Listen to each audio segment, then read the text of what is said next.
స్తోత్రం చెప్పండి. హల్లెలూయా. దేవుని బిడ్డలారా, పునరుత్థానుడైన యేసయ్య ఆయన దర్శనాల గురించి మనం ధ్యానం చేసుకోబోతూ ఉన్నాం.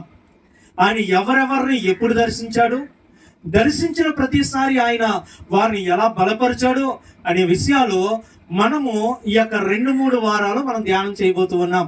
హల్లెలూయా. దేవునికి స్తోత్రం చెప్తామండి.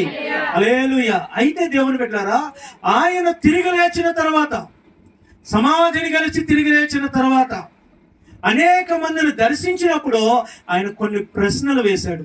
ఏం వేశాడమ్మా? ప్రశ్నలు వేశాడు. కొంతమందిని గద్దించాడు కాడు, కొంతమంది అనుమానాలు తీర్చడానికి కొన్ని ప్రశ్నలు వేశాడు. ఈరోజు దేవుని బిడ్డ, బైబిల్ గ్రంథంలో ఎక్కడైనా ఒక ప్రశ్న మార్కు మీకు కనబడిందంటే అది చాలా ప్రాముఖ్యమైందని అర్థం. కావండి, ఎప్పుడైనా వాక్యంలో ఒక ప్రశ్న గుర్తు మీకు కనబడిందంటే అది చాలా ప్రాముఖ్యమైన మాట అని మీరు అర్థం చేసుకోవాలి. ఎందుకంటే ఆ ప్రశ్న మార్కు వెనకాల దేవుని యొక్క ప్రణాళిక ఉంటుంది. ఆ ప్రశ్న వెనకాల దేవుని యొక్క ఆలోచన ఉంటుంది. హల్లెలూయా. దేవునికి స్తోత్రం చెప్తామండి. హల్లెలూయా. ఏమండి దేవుని బిడ్డలారా, ప్రశ్న ఎప్పుడు వేస్తారు? సమాధానం తెలియలేనప్పుడు ప్రశ్న వస్తుంది. కానీ యేసయ్య ఎక్కడ కూడా సమాధానం తెలియక ప్రశ్నలు వేయలేదు. ఏమండి, మన యథార్థతను పరీక్షించడానికి ప్రశ్నలు వేశాడు. దేవుని బిడ్డ, నీవు ఎంత యథార్థంగా దేవుడి దగ్గర ఒప్పుకుంటావో చూడడానికి ఆయన ప్రశ్నలు సంధించాడు. హల్లెలూయా. మా కూర్చోలేకపోతే ఆయన కూర్చోండి, పర్లేదు. దేవునికి స్తోత్రం చెప్తామా. ఎవరైనా కూర్చోలేకపోతే కుర్చీలు ఉన్నాయి. మాకు ఎందుకు కూర్చోవడం ఇబ్బంది అవుతే కూర్చొని ఇంకో 2 చైర్స్ ఉన్నాయి, వాటి మీద మీరు కూర్చోవడానికి ఇష్టపడండి. కానీ ప్రశాంతంగా దేవుని వాక్యం వినండి. దేవునికి స్తోత్రం చెప్పండి. మీరు ఎక్కడ కూర్చున్నా పర్లేదు నాకు, కానీ దేవుని వాక్యం ప్రశాంతంగా వింటే అది మీ మనసులోనికి వెళ్తే ఆ వాక్యం నిన్ను కడతది, ఆ వాక్యం నిన్ను బ్రతికిస్తుంది. ఆయన వాక్యం నీ జీవితంలో అద్భుతం జరిగిస్తుంది. దేవునికి స్తోత్రం చెప్పండి. హల్లెలూయా. గట్టిగా చెప్తామా?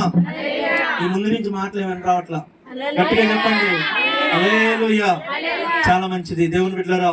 ఏమండి, వాక్యంలో ఏ ప్రశ్న అయినా చూడండి. ఎగ్జాంపుల్ గా మీకు ఒక ప్రశ్న నేను జ్ఞాపకం చేస్తాను. కయ్యను, నీ తమ్ముడైన హేబేలు ఎక్కడున్నాడు అని ఎవరు అడిగారు? దేవుడు. అంటే ఈ హేబేలు ఏమయ్యాడో దేవుడికి తెలియక అడిగాడా? అట్లట్లేదు.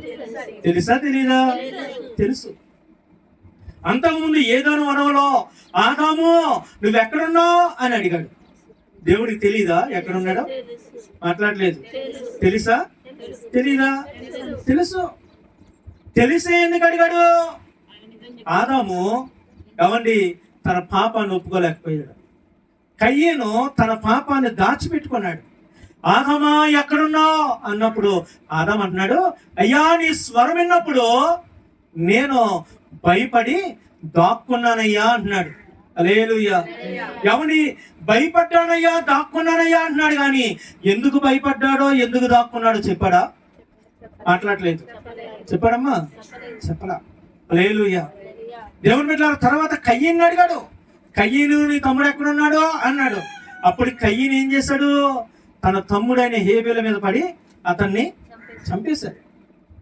ఏమండి, హేబేలు చనిపోయిన తర్వాత దేవుడు వచ్చి అడుగుతున్నాడు, నీ తమ్ముడు ఎక్కడ ఉన్నాడని. అర్థం ఉందా? అడుగుతుంటే కయ్యను ఏమన్నాడు? నేనేమన్నా నా తమ్ముడు కాపలా అన్నా, నువ్వు నన్ను ఏమన్నా కాపలా పెట్టావా అన్నాడు. అంటే ఎప్పుడైనా వాడు గుర్తుపెట్టుకోవాలి మనం. ఏమండి, దేవుడు ఎప్పుడైనా ఒక సేవకుడు ఎప్పుడైనా నిన్ను ఒక ప్రశ్న వేశాడంటే అర్థం ఏంటంటే ఆయనకి తెలియక అడగడం.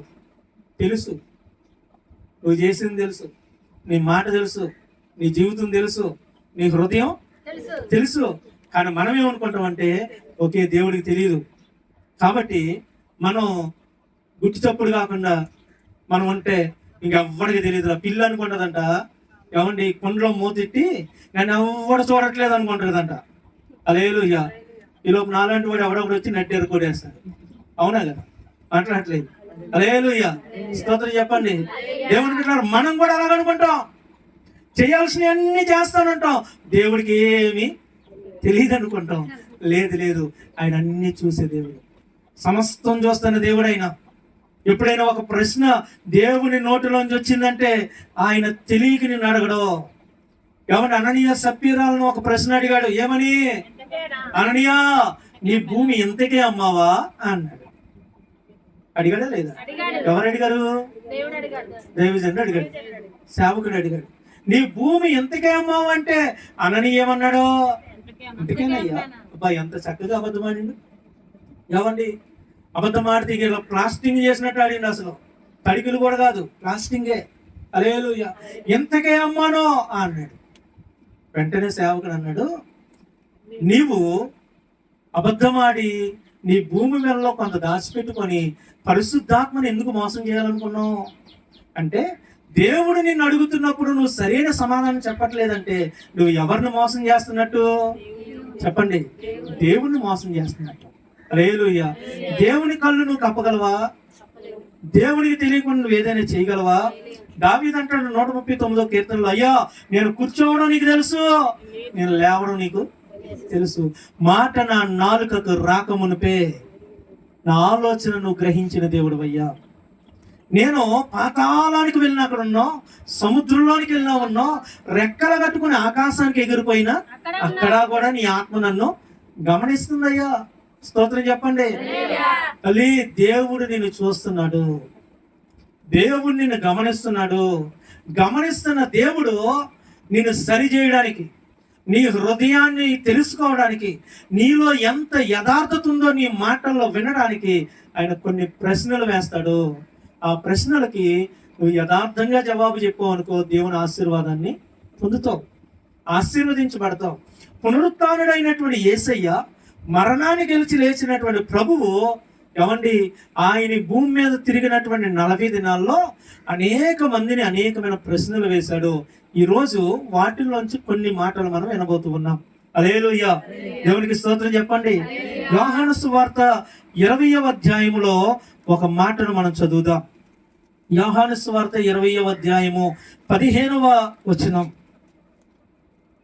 యేసు అంటున్నాడు, అమ్మా ఎందుకు ఏడ్చుచున్నావు, ఎవరిని వెతుకుచున్నావు అని ఆమెను అడగగా. స్తోత్రం చెప్పండి. హల్లెలూయా. యేసు ప్రభు అడుగుతున్నాడు. ఏమని అడుగుతున్నాడు? అమ్మా ఎందుకు ఏడుస్తున్నావు, ఎవరిని ఎదుగుతున్నావు? ఈరోజు ఈ ప్రశ్న నిన్ను కూడా అడుగుతున్నాడు. తల్లి, ఈ ప్రశ్న నిన్ను కూడా దేవుడు అడుగుతున్నాడు.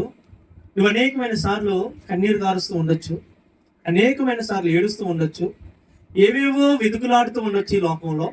ఎందుకు ఏడుస్తున్నావు? ఏం వెతుకుతున్నావు? దేని కొరకు వెతుకుతున్నావు? హల్లెలూయా. స్తోత్రం చెప్పండి. ఈరోజు నీ కన్నీరు కార్చడానికి గల కారణం ఏంటి? కాబట్టి ఈ లోకంలో బహు విలువైనవి, బహు శ్రేష్టమైనవి ఏదైనా ఉందంటే అది కన్నీరు. కన్నీరు.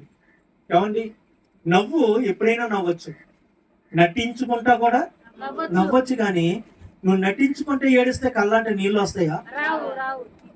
ఏమండి, సినిమాల్లో నటించుకుంటా అబ్బా ఎక్కిపడి ఏడుస్తారు కదా అయ్యగారు అంటే వాళ్ళు గ్లేజర్ని పెట్టుకుంటారు కళ్ళల్లో. ఏమండి, వాళ్ళు ఒక లిక్విడ్ వాడతారు, అది ఇక్కడ పెట్టుకుంటే వాళ్ళు తెలియకుండా కళ్ళంటే నీళ్ళు బడబడబడబడి కారుతూ ఉంటుంది. అర్థమైందమ్మా? హల్లెలూయా. దేవుని బిడ్డ, నీ హృదయంలోంచి కన్నీరు రావాలంటే అది సామాన్యమైన విషయం కాదు. కన్నీరు చాలా శ్రేష్టమైనది. దేవుడు అడుగుతున్నాడు, అమ్మా ఎందుకు ఏడుస్తున్నావు? ఆ రోజు మగ్దలైన మరియని అడిగాడు, మా ఎందుకు ఏడుస్తున్నావు? ఆమె ఏడుపుకు సరైన రీజన్ చెప్పింది, సరైన కారణం చెప్పింది. ఏమని చెప్పింది? అయ్యా ఇదిగో నా యేసయ్యను ఎవరో ఎత్తుకెళ్ళిపోయారు, నేను నా ప్రభువు కొరకు వెతుకుతున్నాను కానీ ఆయన నాకు కనబడట్లేదయ్యా, దొరకట్లేదయ్యా, కాబట్టి నేను ఏడుస్తున్నానయ్యా. దేవునికి స్తోత్రం చెప్పండి. మరి ఈరోజు నీ ఏడుపు కారణం ఏంటి? నీ బాధ కారణం ఏంటి? దేవుని బిడ్డలారా, ఆమె నాకు దేవుడు కనబడట్లేదయ్యా, ఆయన మాట నేను వినలేకపోతున్నానయ్యా అని ఏడుస్తుంది. ఆయన మాట్లాడక, ఆయన మాట వినక 3 రోజులు అయిపోయిందయ్యా అని ఏడుస్తుంది. ఎప్పుడు ఏడుస్తుంది? తెల్లవారుజామున సమాధి దగ్గరికి వెళ్ళి ఆ శ్మశానంలో పడి ఏడుస్తుంది, ఆ యొక్క ఒలీవల తోటలో పడి ఏడుస్తుంది. హల్లెలూయా. గట్టిగా దేవునికి స్తోత్రం చెప్పండి, గట్టిగా చెప్పండి. హల్లెలూయా. ఈరోజు దేవుని బిడ్డలారా, నీవు కూడా కన్నీళ్లు కారుస్తున్నావు. నీ కన్నీటికి కారణం ఏంటి? ప్రతి పనికిమాలిన దాని కొరకు ఏడవకూడదండి, ప్రతి చిన్న విషయానికి ఏడవకూడదు. నువ్వు ప్రతి చిన్న విషయానికి ఏడిస్తే నువ్వు కృంగిపోతే నువ్వు చేతగాని దాని అయిపోతావు. హల్లెలూయా. నువ్వు ఏడ్చావంటే నీ ఏడుపు కంటూ ఒక కారణం ఉండాలి. వాక్యంలో రాయబడింది. దేవుని బిడ్డలారా ఒకసారి చూడండి, 2వ కొరింథీయులకు రాసినటువంటి పత్రికలో, కొరింథీ పత్రిక 2వ పత్రికలో 7వ అధ్యాయము 10వ వచనంలో ఒక అద్భుతమైన మాట అక్కడ రాయబడి ఉంటది. 7వ అధ్యాయం 10వ వచనం, దైవ చిత్తానుసారమైన దుఃఖము రక్షణార్థమైన మారు మనసును కలగజేయును. ఈ మారు మనసు దుఃఖం పుట్టించదు, అయితే లోక సంబంధమైన దుఃఖము మరణమును కలగజేయును. హల్లెలూయా. అమ్మా వింటున్నారా? నువ్వు దైవ సంబంధంగా నువ్వు కన్నీళ్లు గారిస్తే నీ కుటుంబానికి రక్షణ కలిగింది. దైవ సంబంధంగా నువ్వు కన్నీళ్లు గారిస్తే నీ కుటుంబానికి ఎవండి గొప్ప ఆశీర్వాదం కలిగిద్ది. ఇక్కడ అంటున్నాడు, ఆ మారు మనసు నీకు అన్నాడు దుఃఖం కలగజేయడు. నువ్వు దేవుని సంబంధమైన కార్యాల కొరకు నువ్వు ఏడిస్తే ఈ లోక సంబంధమైన విషయాల్లో ఏడ్చే అవసరత దేవుని నీకు రానివ్వడం. ఆమేన్. హల్లెలూయా. నీ అక్కర్ల కొరకు నీ అవసరాల కొరకు ఏడ్చేటటువంటి అవసరత దేవుడు రానివ్వడం. ఎప్పుడు అమ్మా? ఎప్పుడు? దైవ సంబంధంగా నువ్వు ఏడ్చినప్పుడు. దైవ సంబంధంగా ఏడవడం అంటే అర్థం ఏంటండి? దైవ సంబంధంగా ఏడవడం అంటే అర్థం ఏంటి? ఏమండి, దావీదు 132వ కీర్తన రాస్తూ అంటాడు, అయ్యా నేనేమో సరంబి వేసిన ఇండ్లలో నేను నివాసం ఉంటే నీ మందిరం గుడారంలో ఉందయ్యా. అయ్యా నీకంటూ ఒక నివాస స్థలాన్ని ఏర్పాటు చేసేంత వరకు, నీకంటూ ఒక మందిరాన్ని నేను ఏర్పాటు చేసేంత వరకు నేను నివసించే నా ఇంటికి వెళ్ళను, నేను పడుకునే నా పరుపు మీదకి నేను ఎక్కనయ్యా అని ఏడుస్తున్నాడు. హల్లెలూయా. స్తోత్రం చెప్పండి. 3వ వచనంలో ఉంటుంది ఈ మాటలు, 2-3 వచనాల్లో. అమ్మా వింటున్నారా? ఏమండి, దైవ సంబంధంగా ఏడుపంటే ఈరోజు దేవుని మందిరం కొరకు కన్నీళ్లు గార్చు, నశించిపోతున్న ఆత్మల కొరకు కన్నీళ్లు గార్చు. నీ ఇంట్లో ఇంకా ఎంతో మంది మారలేదు తల్లి. కొంతమంది ప్రార్థనకు వస్తారు, చక్కగా ఇక్కడికి వచ్చి వారికి దుఃఖమే రాదు, కన్నీళ్ళే రావు. నీకు అర్థం కావట్లేదు, నీ ఇంట్లో నీ భర్త ఇంకా మారలేదు, నీ ఇంట్లో నీ పిల్లలకి సరైన మారు మనసు లేదు, నీ అన్నదమ్ములకి రక్షణ లేదు.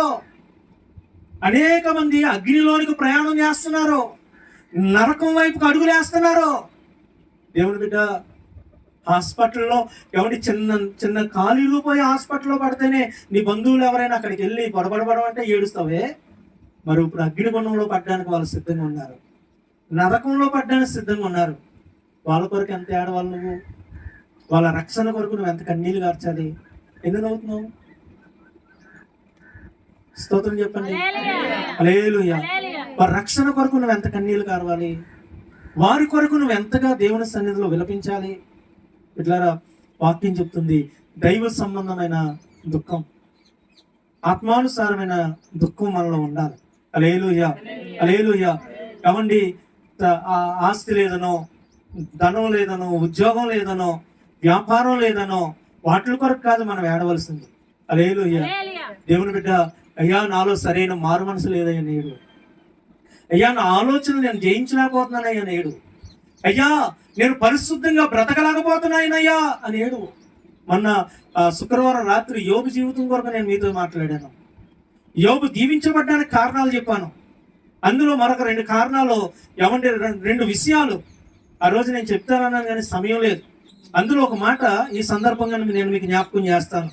యోబు గ్రంథం 31వ అధ్యాయం ఒకసారి చూడండి. యోబు గ్రంథము 31వ అధ్యాయము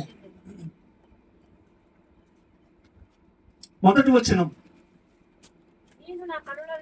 నేను నా కన్నులతో నిబంధన చేసుకున్నాను, కన్యకను నేను ఎలాగున చూచేదను. స్తోత్రం చెప్పండి. హల్లెలూయా. గట్టిగా చెప్పండి. యోబు చూడండి, దేవుని దగ్గర నా కళ్ళతో ఒక నిబంధన చేసుకున్నాను. ఈ కళ్ళతో నేను వేరొక స్త్రీని నేను ఎలా చూస్తాను? వేరొక స్త్రీని నేను పాపం చేయడానికి ఒక పాపపు దృష్టితో నేను ఎలా చూడగలను? ఏమండి అంటూ ఉన్నాడు. హల్లెలూయా. స్తోత్రం చెప్పండి. హల్లెలూయా. 4వ వచనం చదవండి. ఆయన నా ప్రవర్తనని ఎరుగును కదా, నడుగు జాడలన్నిటిని లెక్కించును కదా అంటూ ఉన్నాడు. హల్లెలూయా. 30వ వచనం చదవండి. నేను అలాగని చేయలేదు, అతని ప్రాణము నేను శపించలేదు, పాపము చేయడానికి నా నోటికి నేను చోటీలేదు. హల్లెలూయా. దేవుని బిడ్డలారా వింటున్నారా? యోబు తన యొక్క కళ్ళకు పాపానికి చోటు ఇవ్వలేదు, తన కాళ్ళకు పాపం చేయడానికి చోటు ఇవ్వలేదు, తన నోటి మాటలకు కూడా పాపానికి చోటు ఇవ్వలేదు. తన యొక్క వేదన తెల్లవారుజామున లేచి తను చేసేటటువంటి ప్రార్థన ఏంటో తెలుసా? అయ్యా, ఈ దినమంతా నీ కొరకు నేను పరిశుద్ధంగా బ్రతకాలయ్యా, నా పిల్లలు పరిశుద్ధంగా ఉండాలయ్యా, నా కుటుంబం పరిశుద్ధంగా బ్రతకాలయ్యా. చూడండి, మొదటి అధ్యాయంలో 5వ వచనంలో అదే మాట రాయబడింది. యోబు గ్రంథం 1వ అధ్యాయం 5వ వచనంలో వాడు చక్కగా అదే మాట అక్కడ రాస్తూ ఉంటాడు. వారి వారి విందు దినములు సంపూర్ణమైనప్పుడు యోబు తన కుమారులు పాపము చేసి తమ హృదయములో దేవుని దూషించిరి ఏమో. అమ్మా, అర్థమైందా? దూషించారంట లేదు, దూషించారు ఏమో అంటే నాకు తెలియదు. కానీ ఒకవేళ ఇదిగో నలుగురితో పాటు కలిసి తిరుగుతున్నారు కదా, లోకంలో పడి కలిసి తిరుగుతున్నారు కదా, ఏమో ఒకవేళ పొరపాటున ఎక్కడైనా దేవునికి వ్యతిరేకంగా మాట్లాడారేమో, పొరపాటున ఎక్కడైనా చూడకూడని దాన్ని చూసి ఆశించారేమో, పొరపాటున ఏదైనా చేయకూడని పని చేశారేమో అని అరుణోదయమున లేచి వారి కొరకు మొరపెడుతున్నాడు. హల్లెలూయా. ఈరోజు దైవ సంబంధమైన దుఃఖం అంటే నువ్వు దేవునికి ఎడబాటయ్యే పని ఏది చేయకూడదని నువ్వు కన్నీళ్ళు గార్చి ప్రార్థన చేయాలి. పౌలు అంటున్నాడు, అయ్యా, ఈ లోకానికి నాకు లోకం సిలువేయబడ్డాం, ఇక జీవించేవాడిని నేను కాదు, క్రీస్తే నా యందు జీవిస్తున్నాడు. ప్రభుకు స్తోత్రం. హల్లెలూయా. దేవుని బిడ్డ, ఈ తల్లి ఏడుస్తుంది. ఏమని ఏడుస్తుంది తెలుసా? అయ్యా, నేను ప్రభువుని చూడలేదు, నా ప్రభువు నాకు కనబడట్లేదు, ఆయన స్వరం వెనక 3 రోజులు అయిపోయింది, ఆయన నాతో మాట్లాడట్లేదు, నేను ఆయనను వెతుకుతున్నాను. దేవునికి స్తోత్రం. దేవుని బిడ్డ, ఈరోజు నీ దుఃఖానికంటే ఒక అద్భుతమైన కారణం ఉండాలి. నువ్వు ఎందుకు ఏడుస్తున్నావు? ఒక అద్భుతమైన కారణం ఉండాలి. ఏమండి, ఆ దుఃఖం దైవ సంబంధమైనది అయితే ఇకన్నడు నీ కుటుంబంలో కన్నీరు అనేది కారకుండా దేవుడు అద్భుతం చేస్తాడు. ఆమేన్ చెప్పండి. హల్లెలూయా, హల్లెలూయా. నువ్వు ఎందుకు ఏడుస్తున్నావో తెలియకుండా, ఏమండి, పనికిరాని వాటన్నిటి కొరకు నీ హృదయాన్ని నలిపేసుకుంటే నీ జీవితం రోగాల పాలవుతుందని వాక్యంలో రాయబడింది. హల్లెలూయా. చూడండి, ఆ మాటను కూడా నేను మీకు జ్ఞాపకం చేస్తాను. సామెతల గ్రంథంలో ఆ మాటలతో చక్కగా భక్తుడు రాయించాడు. 15వ అధ్యాయము, కీర్తన గ్రంథము 15వ అధ్యాయం 13వ వచనం. సంతోష హృదయము ముఖమునకు తేటనిచ్చును, మనోదుఃఖము వలన ఆత్మ నలిగిపోవును. స్తోత్రం చెప్పండి, గట్టిగా చెప్పండి. హల్లెలూయా. ఏమవుద్దంటమ్మా? మనోదుఃఖము వలన ఆత్మ నలిగిపోద్దంట, ఆత్మ నలిగిపోద్దంట. సంతోష హృదయం నీ ముఖానికి తేటనిస్తుందంట. హల్లెలూయా. దేవుని బిడ్డ, నీ మనసులో దుఃఖం పెట్టుకొని నీలో నువ్వు కృంగిపోతే అది నీ యొక్క అనారోగ్యానికి కారణమవుతుంది. డిప్రెషన్ అనేది నీకు గుండెపోటు రావడానికి కారణమవుతుంది, నీ బీపీ పెరగడానికి కారణమవుతుంది, నీకు షుగర్ రావడానికి కారణమవుతుంది. ఎవరిని ఇంకా రకరకాలైన బలహీనతలకు కారణం నీ మనసులో దుఃఖం పెట్టుకొని కుమిలిపోవడం. దేవుని బిడ్డ, యేసుప్రభు అంటాడు, ఏమండి, మత్తయి సువార్త 6వ అధ్యాయంలో రాయబడి ఉంటది, మీలో ఎవడు దుఃఖించటం వలన తన ఎత్తు మోరడు ఎక్కువ చేసుకోగలడు. అమ్మా, వింటున్నారా? నువ్వు నీ జరిగిపోయిన సంగతులను గురించి నువ్వు ఏడవడం వల్ల నీ ఎత్తు ఏమైనా పెరిగిద్దా? అట్లట్లేదు అమ్మా, ఏం జరగదు. పోనీ జరిగిపోయిన సందర్భాన్ని మళ్ళీ వెనక్కి తిరిగి తీసుకురాగలవా? తీసుకురాలేవు, దాన్ని మార్చలేవు. మరి ఎందుకు ఏడుస్తున్నావు? అందుకే ఫిలిప్పీలకు రాసిన పత్రికలో ఒక మాట అంటాడు, దేవుని గురించి చింతించొద్దు కానీ ప్రతి విషయమందును కృతజ్ఞతాస్తుతులు చెల్లించు ఆయనను స్తుతించండి అంటాడు. దేవునికి స్తోత్రం. హల్లెలూయా. ఏ విషయంలో చింతించడానికి లేదో. ఒకవేళ నువ్వు ఏడవలసి వస్తే కనుక దేని కొరకు ఏడవాలి? ఎవరి ఇతరుల రక్షణ కొరకు ఏడవాలా, నీ పిల్లల రక్షణ కొరకు ఏడవాలా, నీ భర్త రక్షణ కొరకు ఏడవాలా, నీ భార్య రక్షణ కొరకు ఏడవాలా, నీ బంధువులు రక్షించబడాలని ఏడవాలా. హల్లెలూయా. లేదా నీకు దేవుని కొన్ని ఎడబాటును బట్టి, నువ్వు దేవునికి దూరం అయిపోతున్నటువంటి ఎడబాటును బట్టి నువ్వు ఏడవాలా. హల్లెలూయా. అయ్యా, ఒకప్పుడు గంటలు ప్రార్థన చేసేవాడిని, అయ్యా ఇప్పుడు చేయలేకపోతున్నానయ్యా కన్నీళ్ళు గారవాలా. ఒకప్పుడు లెగిస్తే ప్రార్థన చేసుకునేదాన్ని, అయ్యా ఇప్పుడు ప్రార్థన అంటేనే ఆసక్తి తగ్గిపోయింది అని ఏడవాలా. హల్లెలూయా. యేసు ప్రభు ఏడుస్తున్నాడు, యేసు ప్రభు కన్నీళ్ళు గార్చాడు. ఎన్నిసార్లు అమ్మా? ఎన్నిసార్లు? బైబిల్లో యేసు ప్రభు 3 సార్లు కన్నీళ్ళు గార్చాడు. ఎన్నిసార్లు అమ్మా? 3 సార్లు.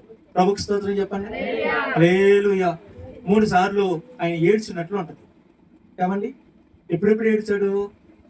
మొదటి సందర్భమేమో దేవుని బిడ్డలారా, ఆయన లాజరు విషయంలో కన్నీరు గార్చాడు.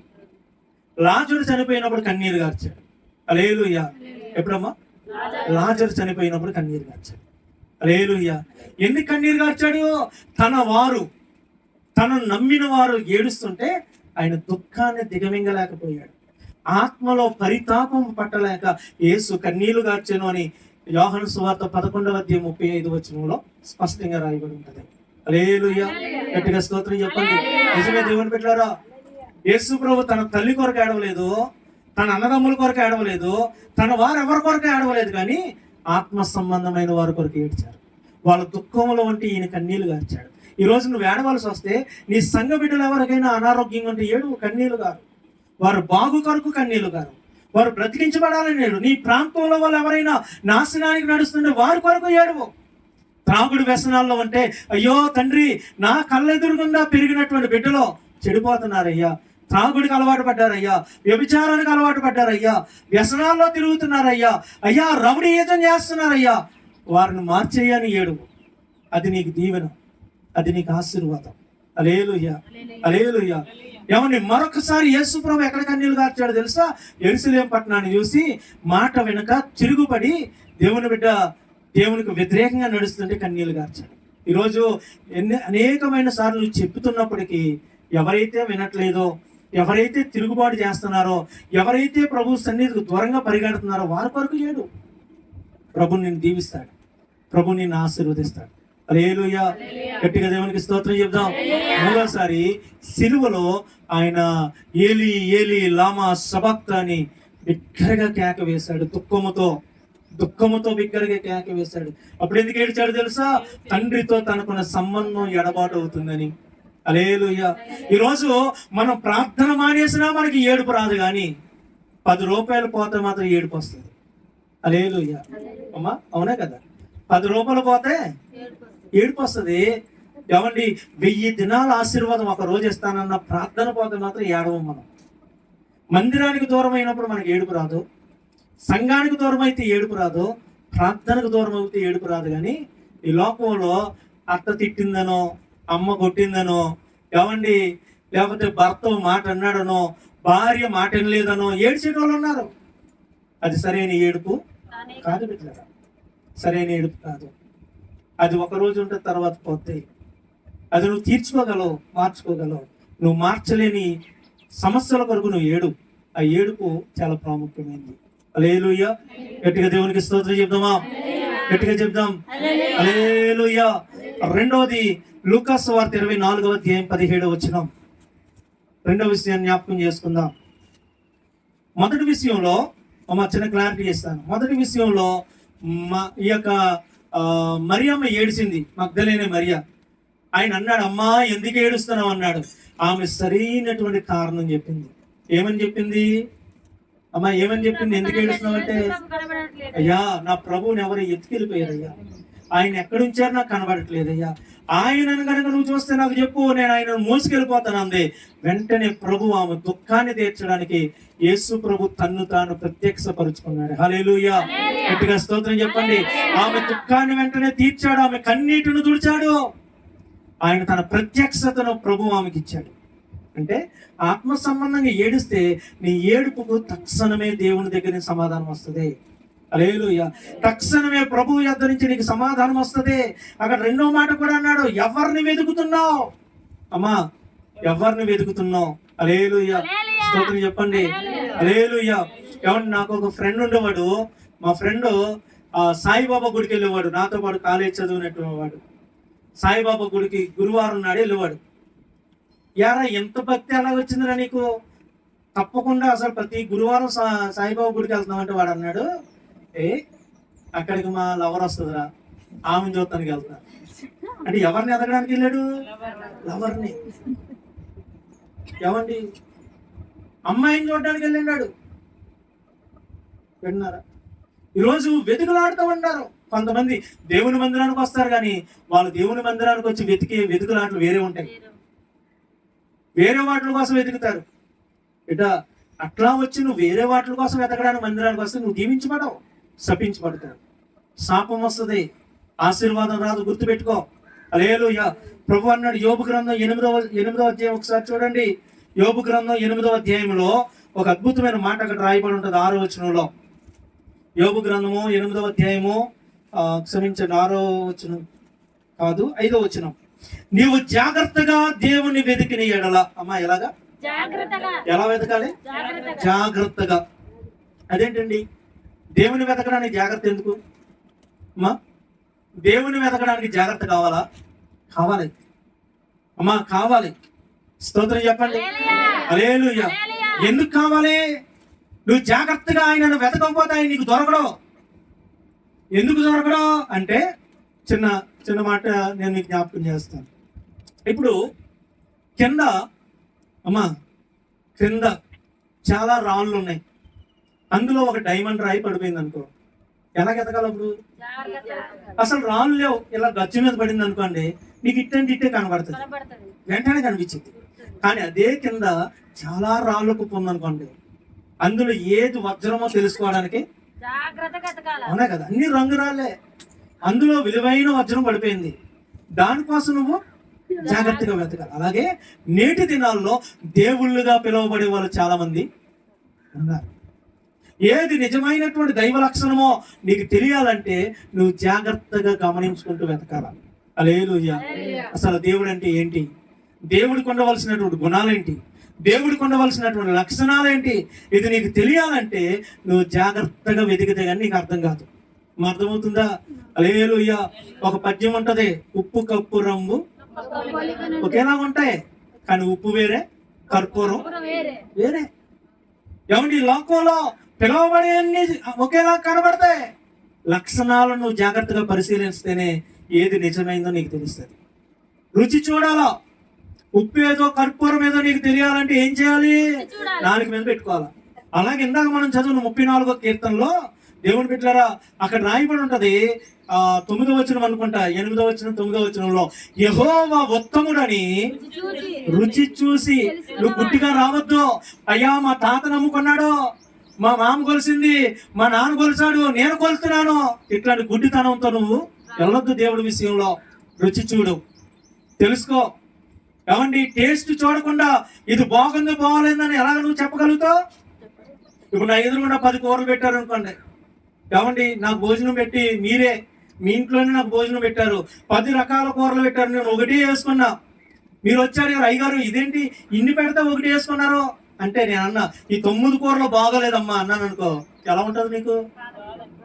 ఎందుకు బాధపంటది? నేను అసలు కనీసం టేస్టే చూడలేదు వాటిని, ఆ ముక్క నోట్లో పెట్టింది లేదు, కానీ బాగలేదన్నాను. ఇప్పుడు నా స్టేట్మెంట్ నిజమా తప్ప? రాంగ్. అది నువ్వు రుచి చూడకుండా నీకు ఎలా తెలుస్తుంది బాగుంది బాగలేదని? ఈరోజు చాలా మంది యేసు ప్రభు గురించి చెప్తుంటే ఆయన మా దేవుడు కాదండి, ఆయన దగ్గరికి మేము రామండి, మా ఇంట్లో వంట ఇలాంటిది మాకు లేదండి. హల్లెలూయా. వాక్యం చెప్తుంది నువ్వు గుడ్డితనంగా ఎతకొద్దు, రుచి చూసి తెలుసుకో, అనుభవించి తెలుసుకో. ఆయన ఎలాంటి వాడో నువ్వు ఒకసారి వచ్చి కూర్చొని ఆయన మాటలు వింటే కదా నీకు తెలిసేది.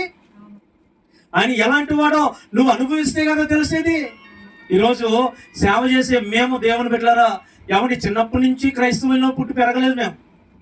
మా చిన్నప్పటి నుంచి పూజలు పురస్కారాలతో పెంచారు పిల్లల్లో.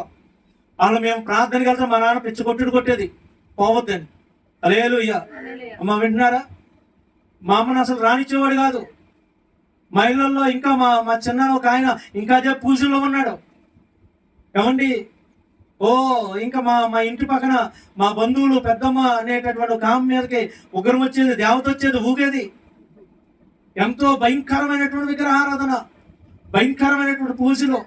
ఏమండి మా ఊళ్ళో సత్తమ్మ గుడి ఉండేది, ఆ గుడికి మా ఇళ్లలోంచే ఏదో పట్టుకుని వెళ్తారు కదా, తీసుకుని పోయేది పండగలకి జాతరలకి. అంత భయంకరమైనటువంటి పూజల్లో నుంచి దేవుడు మమ్మల్ని పట్టుకున్నాడు. మేము ఆయన రుచి చూసాం. ఈరోజు మా కుటుంబం 40 మంది, మా చిన్నాన్నలో చిన్నమ్మలో అందరూ ఆ పూజలు ఆ యొక్క విగ్రహారాధన వదిలిపెట్టి దేవుని దగ్గరికి వచ్చారంటే, దేవుని బిడ్డలారా ఏదో వాళ్ళు నమ్ముకున్నారు వీళ్ళు నమ్ముకున్నారని కాదు, ఆయన కార్యాలు మా జీవితాలు అనుభవించాం. మేము ఆయనను వెతుకాం, ఆయన ఏం చేయగలరో మేము తెలుసుకున్నాం, ఆయన ఎంత గొప్ప దేవుడో మేము తెలుసుకున్నాం. దేవుడు అదే అడుగుతున్నాడు, ఏం వెతుకుతున్నావు ఈరోజు? ఏం వెతుకుతున్నావు? జాగ్రత్తగా వెతుకో. జాగ్రత్తగా వెతకపోతే వజ్రం అనుకొని గులకరాయి జేబులు వేసుకెళ్ళిపోతావు. దానివల్ల నీకు దమ్ముడి ఉపయోగం ఉండదు. నిజమైన దేవుడు అనుకొని నువ్వు వేరొక మార్గంలో నడిస్తే దానివల్ల నీకు ప్రయోజనం ఉండదు. హల్లెలూయా, స్తోత్రం చెప్పండి. హల్లెలూయా, హల్లెలూయా. గట్టిగా దేవునికి స్తోత్రం చెప్దాం. మొదటి ప్రశ్న, అమ్మా ఎందుకు ఏడుస్తున్నావు? ఎవరిని వెతుకుతున్నావు? ఈరోజు ఇదే ప్రశ్న దేవుడిని అడుగుతున్నాను. నువ్వెందుకు ఏడుస్తున్నావు? నీ కన్నీళ్ళకి కారణం ఆత్మ సంబంధమైన విషయాలైనా, శరీర సంబంధమైన విషయాలా? దేవుని బిడ్డలారా, ఒకసారి ఆలోచించండి. నువ్వు దేన్ని వెతుకుతున్నావు? దైవ సంబంధమైనటువంటి ఆశీర్వాదాలు వెతుకుతున్నావా? భూ సంబంధమైన ఆశీర్వాదాలు వెతుకుతున్నావా? హల్లెలూయా. కొంతమంది దేవుని బిడ్డల్లో, క్రైస్తవుల్లో కూడా భూ సంబంధమైన విషయాల్లో తిరుగులాడే వాళ్ళు చాలా మంది ఉంటారు. ఈ లోకంలో ఒక్కసారి కూడా పైకి చూడని జంతువు ఒకటి ఉందో తెలుసా? అమ్మా ఏంటి అండి? ఎప్పుడు చూస్తుంది పైకి? ఒకసారి చూస్తుంది. కోసేటప్పుడు. ఎందుకంటే కోసేటప్పుడు దాన్ని తలకిందులుగా కడతాడు వెనకాల కోసేవాడు. అమ్మ విన్నా? కోసేవాడు ఎట్లా తీసుకెళ్తాడు? పట్టుకొని కాళ్ళు పైకి తల కిందకి పెట్టి. ఎందుకంటే ఇట్లా పెట్టి నాకు ఎట్లా అంటది, ఒక్కసారి జరిగించిందంటే ఈడు కూడా కింద పెడతాడు. అందుకని కాళ్ళు పైకి తల కిందకి పెట్టి ఏమండి ఇట్లా పెట్టి కడతాడు దాన్ని. అప్పుడు చూస్తుంది ఆకాశం. అప్పుడు దాకా కింద చూసి ఆ మురుగు గొంటలు అటు ఇటు చూసి ఇదేరా ప్రపంచం అని బతికిద్ది. పైకి చూసినప్పుడు అనుకుంటాను, వామ్మో ఎంత అందమైన ప్రపంచం ఉందా, ఎంత గొప్ప లోకం ఉందా, ఇప్పుడు దాకా అక్కడ తిరిగా ఇక్కడ తిరిగి దీన్ని ఎలాగైనా అనుభవించాలనుకుంటుంది. అంటే ఇప్పుడు కాసేపులో చచ్చిపోయే ముందు. హల్లెలూయా. లేదు బిడ్డలారా, చాలా మంది ప్రభు దగ్గరికి అలాగే వస్తూ ఉంటారు. ఈ లోకంలో పడి తిరిగి తిరిగి తిరిగి పాపపు జీవితంలో కొట్టుమిట్లాడి జబ్బు వచ్చాక, రోగం వచ్చాక, ఇదిగో ఈ జబ్బు తగ్గిందో నేను దేవుడి దగ్గరికి వచ్చేస్తాను, ఈ రోగం తగ్గిపోతే నేను వస్తాను. హల్లెలూయా. కాదు, ఆయన రోగాలు తగ్గించడానికి కాదు, తగ్గిస్తాడు నిజమే. అంతకన్నా ప్రాముఖ్యమైనది నీ ఆత్మ నరకానికి పోకుండా తప్పించగలిగిన దేవుడు. హల్లెలూయా, స్తోత్రం చెప్పండి. హల్లెలూయా, హల్లెలూయా. కాబట్టి దేవుని బిడ్డలారా, ఆయనను వెతుకు, నీకు మేలు కలిగింది. ఆయనను గురించి చింతించు, ఆయన నీ దుఃఖాన్ని సంతోషంగా మార్చే దేవుడు. ఆమేన్. రెండో మాటను చెప్పుకొని మన వాక్యాన్ని ముగించుకుందాం. సుమారుగా 7-8 ప్రశ్నలు ఉన్నాయి. రెండో విషయం చెప్తాను. అమ్మా నువ్వు నవ్వినా సరే నేను ఈ రోజు ముగించను. హల్లెలూయా, స్తోత్రం చెప్పండి. మొన్నంటే ముగించాను, నువ్వు కూడా అయితే ముగించే ఆలోచన లేదు. స్తోత్రం చెప్పండి. హల్లెలూయా. లూకా సువార్త 24వ అధ్యాయం 17వ వచనం. లూకా సువార్త 24వ అధ్యాయము 17వ వచనం చదువుదాం. 24:17 వచనం. ఆయన మీరు నడుచుచు ఒకరితో ఒకరు చెప్పుకున్న ఈ మాటలు ఏమని వారిని అడగగా. హల్లెలూయా, స్తోత్రం చెప్పండి. యేసు ప్రభు చనిపోయి పునరుత్థానుడై లేచాడు. లేచిన తర్వాత ఆయన ఎప్పుడు లేచాడు తల్లి? ఉదయాన్నే, తెల్లవారుజాము లేచాడు. ఇప్పుడు సాయంకాల సమయంలో ఆ ఊరి నుంచి ఒక ఇద్దరు అమ్మాయి అనేటటువంటి మార్గంలో నడిచి పక్క ఊరికి వెళ్తున్నారు. స్తోత్రం చెప్పండి, గట్టిగా చెప్పండి. అమ్మాయి అనే ఒక గ్రామానికి వెళ్తున్నారు. యెరూషలేము నుంచి వెళ్తున్నారు. వెళ్తా మాట్లాడుకుంటున్నారు వీళ్ళిద్దరు. ఏమని? అరే యేసు ప్రభు చెప్పినట్టు లేచాడంట్రా, ఆయన శిష్యులు కనబడ్డాడంట్రా, మగ్దలేని మరి కనబడ్డాడంట్రా, ఆమె వచ్చి అందరికి చెప్తూ ఉంది అని చెప్పుకుంటూ ఉన్నారు. చెప్పుకుంటూ ఉంటే ఇప్పుడు వీళ్ళు మాట్లాడుకుంటున్నప్పుడు యేసు ప్రభు వీళ్ళ దగ్గరికి వచ్చాడు. హల్లెలూయా. అమ్మ ఎవరి దగ్గరికి? ఇద్దరు మాట్లాడుకుంటూ వెళ్తా ఉన్నారు. వాళ్ళ దగ్గరికి యేసయ్య వచ్చాడు. వచ్చి అడుగుతున్నాడు. ఏమని అడుగుతున్నాడు తెలుసా? మీరు ఒకరితో ఒకరు మాట్లాడుకుంటున్న మాటలు ఏంటి అని అడుగుతున్నాడు. ఇప్పుడు ఈరోజు సాయంకాలం నీ దగ్గరికి వచ్చి, అమ్మా ఈ రోజంతా మీరు ఒకరితో ఒకరు మాట్లాడుకున్న మాటలు ఏంటి అంటే నువ్వేం మాటలు చెప్తావు? అది ఏం చెప్తావు? కొంతమంది ఉంటారు ఆ 4 రోజుల సెంటర్లో వేస్తారు ముచ్చట. హల్లెలూయా. వచ్చి చెట్టు కింద వేస్తారు ముచ్చట. ఇక రోడ్డున పొరపాటున ఎవడైనా పోయింది అనుకోండి, ఆడి కోసం నీకు తెలుసా అంటది. అంతే కదా, ఆగదు, గంట నడిసిద్ది. బోరు కొట్టిలోపు ఇంకోటి వస్తాడు ఆ రోడ్డు మీద. స్తోత్రం చెప్పండి. అమ్మ వీడి కోసం అయిపోతున్నావు, ఇప్పుడు ఎట్లా నెక్స్ట్ ముచ్చట ఏంటి అనుకునే లోపు ఇంకొకరు వస్తారు. వీడు ఎట్లా చేశాడంటే తెలుసా అంటది. హల్లెలూయా. అంతే, ఇంకో గంట ముచ్చట సాగిద్ది. ఏమండి ఇప్పుడు దేవుడు నీ దగ్గరకు వచ్చి, అమ్మా అమ్మాయి ఆ కూర్చొని ఏం మాట్లాడుకున్నావు నువ్వు అంటే ఏం చెప్తావు? ఏం చెప్తావు? వచ్చిపోయేటోళ్ళ కోసం మాట్లాడినంటే నా నోట నిన్ను ఉమ్మేస్తానంటాడు. స్తోత్రం చెప్పండి. హల్లెలూయా. గట్టిగా చెప్పండి. ఇట్లారా ఇంకో మాట, నువ్వు అబద్ధం ఆడడానికి లేదు. ఎందుకు లేదు తెలుసా? ఆయన తెలియక అడగట్లా, నిన్ను తెలుసు. నీ మాటలు ఆయన వింటున్నాడా లేదా? ఎవరిని వింటున్నాడా లేదా? చూడండి సంఖ్యాకాండం 12వ అధ్యాయంలో, సంఖ్యాకాండం 12వ అధ్యాయం, డబ్బులు దొరికింది నా బైబిల్లో. సంఖ్యాకాండం 12వ అధ్యాయం 3వ వచనం, యెహోవా ఆ మాట వినెను. దొరికిందమ్మా? చాలు. దొరికిందా అమ్మా? దొరికిందా? యెహోవా ఆ మాట వినెను. ఏం మాట అది అమ్మా? అహరోను మిరియాము అని ఇద్దరు భక్తులు మోసే గారి కోసం మాట్లాడుకుంటున్నారు. ఏ మోసే గారు? మన మీటింగ్ పెట్టిన మోసే గారు కాదు, బైబిల్లో మోసే గారు. హల్లెలూయా. ఎవరు నాయన, లేకపోతే వాళ్ళ విశ్వాసం పోయి ఆయనకి చెప్తే నా కోసం ఏదో మాట్లాడుకుంటున్నారంటే ఏంటన్నా ఆయన నాకు ఫోన్ చేస్తాడు. స్తోత్రం చెప్పండి. ఆయన కోసం ఖాతాల్లో బైబిల్లో మోసే గారు ఉన్నారు. ఆయన కోసం వాళ్ళ అక్క వాళ్ళ అన్న ఇద్దరు మాట్లాడుకుంటున్నారంట. ఎలా మాట్లాడుకుంటున్నారు? అరే మన తమ్ముడు గొప్ప ప్రార్థనా పరుడురా, మన తమ్ముడు ప్రార్థన చేస్తే సముద్రం 2 పాయలు అయిపోయిందిరా, మన తమ్ముడు ప్రార్థన చేస్తే ఆకాశం నుంచి మన్నా కురిసిందిరా, మన తమ్ముడు లేకపోతే ఈ 20 లక్షల మందికి భోజనం యాడ్ నుంచి పెట్టేవాళ్ళం రా. ఈ మాటలు మాట్లాడట్లేదు. ఇవన్నీ చేశాడు ఆయన. ఈయన ప్రార్థన చేస్తే ఆకాశం నుంచి మన్నా కురిసింది, 20 లక్షల మందికి భోజనం పెట్టాడు, ఎర్ర సముద్రాన్ని 2 పాయలు చేశాడు, ఆ రాళ్ళలోంచి బండలోంచి నీళ్లు రప్పించాడు. ఏమంటే రోగాలు వస్తే ప్రార్థన చేస్తే తగ్గిపోయినాయి. ఈ మాట్లాడలేదు. మోసే గారి విషయంలో పనికిమాలిన ముచ్చట్లు. ఈయన ఒక్కడే పిలిచాడు దేవుడు. మన ముగ్గురు ఒకే తల్లి కడుపును పుట్టాం కదా, ఏది ఈడొక్కడే బిల్డప్ ఎత్తున్నాడేంటి? ఈడొక్కడనే పిలిచినట్టు మనం నాయకులు కాదా? మనతో దేవుడు మాట్లాడ్డా? ఏంది ఆడు మనకన్నా చిన్నోడు మన మీద ప్రయత్నం చేస్తున్నాడు. ఈ మాటలు అమ్మా వింటున్నారా? ఏం మాటలు మాట్లాడుకుంటున్నారు చెప్పండి?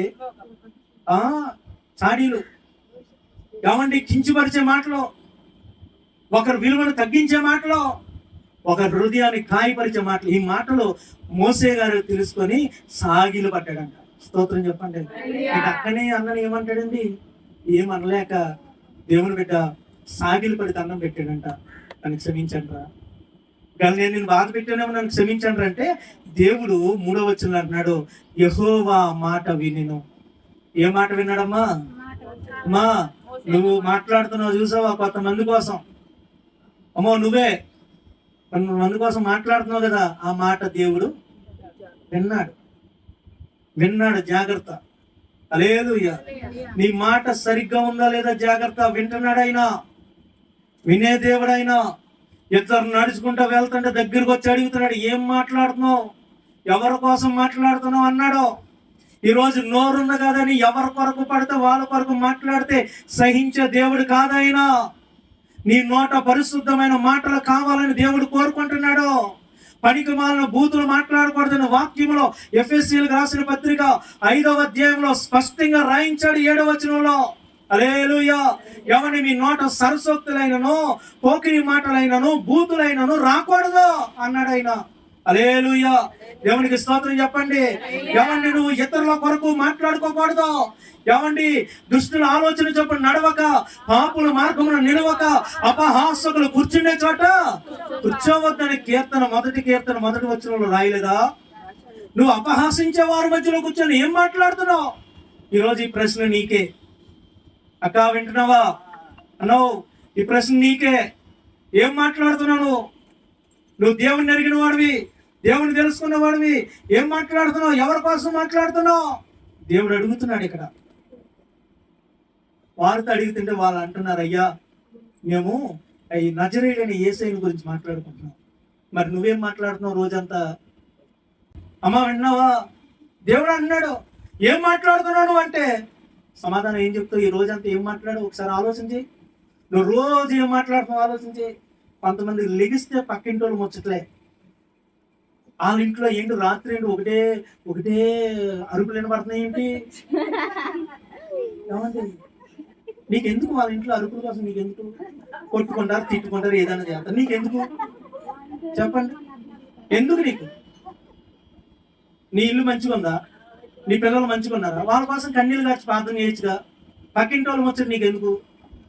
దేవుడు అడిగితే ఏం సమాధానం చెప్తావు? ఏం మాట్లాడుతావు నువ్వు అంటే ఏం సమాధానం చెప్తావు? నీ దగ్గర సమాధానం ఉందా? పునరుత్థానుడైన యేసయ్య అన్ని గమనిస్తున్నాడు. నువ్వేం ఎదుగుతున్నావో ఆయన కావాలి. నువ్వు ఎందుకు ఏడుస్తున్నావో ఆయన కనుక్కోవాలనుకుంటున్నాడు. నువ్వు ఏం మాట్లాడుకుంటున్నావో తెలుసుకోవాలనుకుంటున్నాడు ఆయన. హల్లెలూయా. బిడ్డ, ప్రభు మందిరానికి వస్తున్నావు, వెళ్ళిపోతున్నావు, భక్తి చేస్తున్నావు అంటే కాదు. ఈ మాట జాగ్రత్తగా ఉండాలా. హల్లెలూయా. చూడండి వాక్యంలో మలాకి గ్రంథం, ఈ మాట చదవండి, ముగించుకుందాం. మలాకి గ్రంథం 3వ అధ్యాయం 16వ వచనం. మలాకి గ్రంథము 3వ అధ్యాయము 16వ వచనాన్ని మనం చదువుకుందాం. యెహోవా యందు భయభక్తులు గలవారు ఒకరితో ఒకరు మాట్లాడుచుండగా యెహోవా చెవి యొగ్గి ఆలకించెను. వింటున్నావా? ఎవరు మాట్లాడుకుంటే వింటున్నాడు? దేవుడి దగ్గర రాలేని వాళ్ళు మాట్లాడుకుంటే ఆయన ఎండో, ఆయనకు అవసరం లేదు. ఇప్పుడు నీ పక్కింటి పిల్లలు ఏదన్నా చేసుకుంటారు, నీకు అవసరమా? చెప్పండి, నీకు అవసరమమ్మా? కాదు. వాడు ఎట్లా మాట్లాడితే నీకేంది? నీకు కావాల్సింది ఎవరి కోసం? నీ పిల్లల కోసం కావాలి. దేవుడు ఇక్కడ ఏదో అంటున్నాడు, నా పిల్లలు ఒకరితో ఒకరు మాట్లాడుకుంటుంటే నేను చెవి యొక్క ఆలకిస్తానన్నాడు. స్తోత్రం చెప్పండి. ఎందుకని అమ్మా? ఎందుకు? నా పిల్లల మాటలు ఎలా మాట్లాడుకున్నారో నాకు తెలియాల. వాళ్ళు పరిశుద్ధంగా ఉంటున్నారో పాపంలో ఉంటున్నారో నాకు తెలియాల. వాళ్ళ యొక్క నడవడిక ఎలా ఉంటుందో నాకు తెలియాలా. వాళ్ళు ఎక్కడికి తిరుగుతున్నారో నాకు తెలియాలా. ఏం చేస్తున్నారో నాకు. ఇది దేవుడి ఆలోచన. హల్లెలూయా. అమ్మాయి మార్గంలో ఇద్దరు శిష్యులు నడుస్తుంటే వారు మాట్లాడుకునే మాటలు ప్రభు వినడానికి వెళ్ళాడు. ఈరోజు దేవుడు కూడా నీ మాటలు వినడానికి పక్కనే ఉంటాడు. బిడ్డ వినో. వినడం మాత్రమే కాదు, మనకి బాగా అలవాటైన ఒక విద్య ఉంది. ఏంటి విద్య అది? వెంటనే బొంకేస్తాం. అమ్మా ఏంటి బొంకడం అంటే తెలుసు? దబాయిస్తాం వెంటనే. నేను ఎప్పుడన్నా అన్నా? నేను అనలా. అమ్మా అమ్మో అంటాం కదా. ఏమంటాం? అనాల్సి అని అంటాం. నువ్వు ఇది అన్నావు కదండి. నేను ఎప్పుడన్నా అరే నిమిషం ముందే అంటావు, వెంటనే మాట మార్చేస్తాం. అందుకే దేవుడు అంటున్నాడు, ఒకరితో ఒకరు మాట్లాడుచుండగా యెహోవా చెవి యొక్క ఆలకించెను, మరియు యెహోవా యందు భయభక్తులు కలిగి ఆయన నామమును స్మరించుచు ఉండి వారికి జ్ఞాపకార్థంగా ఒక బుక్ పెట్టాడంట, గ్రంథం. అక్కడ గ్రంథంలో రాయిస్తున్నాడు. బిడ్డ, ఇవన్నీ అవసరమైతే చెప్తా చేస్తాడు. అమ్మా అలానే ఏప్రిల్ నెల 20వ తారీఖున ఈస్టర్ రోజున నీకు 2 చికెన్ ముక్కలు తక్కువైనందుకు నువ్వేం మాట్లాడావు అని అడుగుతాడు. స్తోత్రం చెప్పండి. నేనేమనలేదయ్యా అన్నావు అనుకో, తీరా పుస్తకం అంటాడు. అమ్మా విన్నావా? ఆయన దగ్గర నోటికి 5 ఉంది, పొద్దులున్నాయి ఆయన దగ్గర. నీ పేరు మీద పుస్తకం ఉంది. హల్లెలూయా. స్తోత్రం చెప్పండి. నా మాటలు కాదు, ఈ వాక్యాలు ఉన్నాయి. ఏమండి, కొంతమంది ప్రభువుకి ఇస్తానంటారు, సనుగుతానే ఉంటారు. వీళ్ళు ఇశ్రాయేలీలు. వీళ్ళ జీవితంలో దేవుడి దీవెన ఉండదు. హల్లెలూయా. ఎంత భయంకరం అంటే దేవుని బిడ్డలారా, కొంతమంది దేవుడికి ఇస్తానే ఉంటారు. వాళ్ళు ఇచ్చారా? ఏమంటారు మళ్ళా? అమ్మా ఏమంటారు? వాళ్ళు ఇచ్చారా? ఎప్పుడు నేనే ఇవ్వాలా? నేను ఇస్తేనే తింటది. ఎప్పుడు ఆమె ఇవ్వదా? ఈ మాట కూడా దేవుడు అంటున్నాడు. స్తోత్రం చెప్పండి. అమ్మా విన్నావా? నువ్వు ఇచ్చావా? దేవునికి స్తోత్రం చెప్పయ్యా, నాకు నువ్వు ఇచ్చావు, నేను నీకు అంతే. నీకు పక్కన వాడి కోసం నీకెందుకు? ఆమె ఇవ్వదు, నీకేంది? స్తోత్రం చెప్పండి. ఆమె లెక్క చెప్పుకుంటదే, బిడ్డ నీకు నేను ఎంత కష్టం చేసుకోవడానికి ఎంత బలం ఇచ్చాను, శక్తిని ఇచ్చాను, నీకు జీవం ఇచ్చాను, నీకు ఎంత ఇచ్చాను, నాకు ఇవ్వడానికి నీకు ఎందుకు చేతులు రావట్లా, నీకు ఉన్నదంతా తీసేస్తానంటే అప్పుడు ఆమె లెక్క చెప్పుకుంటుంది. నీకెందుకు? ఆమె అర్థమైందా? అవునా కదా? నువ్వు దేవుడికి ఇచ్చినప్పుడు ఇంకా సనకూడదు, కొనకూడదు. స్తోత్రం చెప్పండి. హల్లెలూయా. కొంతమంది దేవుడికి ఇచ్చి సనుగుతారు. ఏమండి, కొంతమంది ఇతరుల మీద కొనుక్కుంటూ ఉంటారు. వద్దు, దేవుడు అడుగుతున్నాడు, మీరు ఏం మాట్లాడుకుంటున్నారు? హల్లెలూయా.